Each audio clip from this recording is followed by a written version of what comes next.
India news. तो चलिए अब आज की दूसरी बड़ी खबर का रुख करेंगे। बीजेपी ने दोनों उद्धव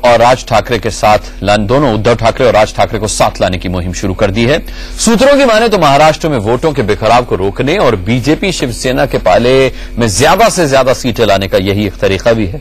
बाला साहेब ठाकरे की भी यही अंतिम इच्छा थी कि दोनों भाई एक साथ आ जाएं। देखिए मनीष अवस्थी की एक्सक्लूसिव रिपोर्ट।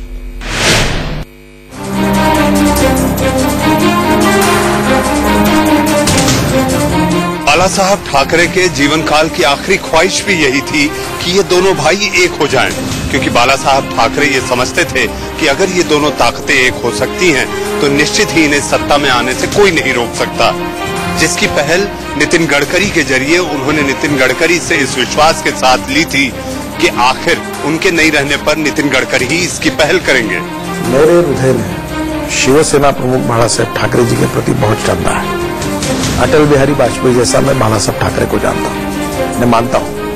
और बाला साहब मेरे जीवन के प्रेरणा पुरुष हैं। और जब बाला साहब को मैं जब मिलता था तो उनके मन का आखिरी समय दर्द था कि राज और उद्धव में जो दरार पड़ी उससे तब मैंने बहुत बार उनको कहा कि बाला साहब मुझे जब भी अवसर मिलेगा तो मैं दूध में शक्कर डालकर इन दोनों भाइयों को साथ लाने की जरूर कोशिश करता हूँ। देखो बाला साहब ठाकरे जी का परिवार, उनकी विरासत अगर एक होती है तो उनके जो समर्थक है, शिवसैनिक है, चाहे कोई बोले या ना बोले, और मेरे जैसे हितचिंतक है, उनको मन में बहुत खुशी होगी। देखो राजनीति का जो होना है सो हमें सत्ता मिलने तो मिले, नहीं मिले तो नहीं मिले।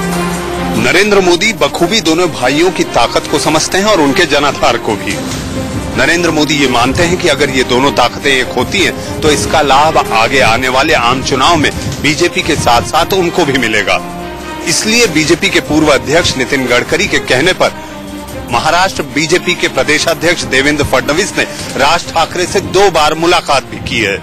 ऐसी स्थिति में अगर ये दोनों भाई आते हैं तो बीजेपी और नरेंद्र मोदी को ये लगता है कि एनसीपी कांग्रेस के जमे हुए शासन को उखाड़ फेंकने में ज्यादा वक्त नहीं लगेगा। लेकिन सच्चाई ये भी है कि राज ठाकरे की अपनी महत्वाकांक्षा है और उद्धव ठाकरे की अपनी।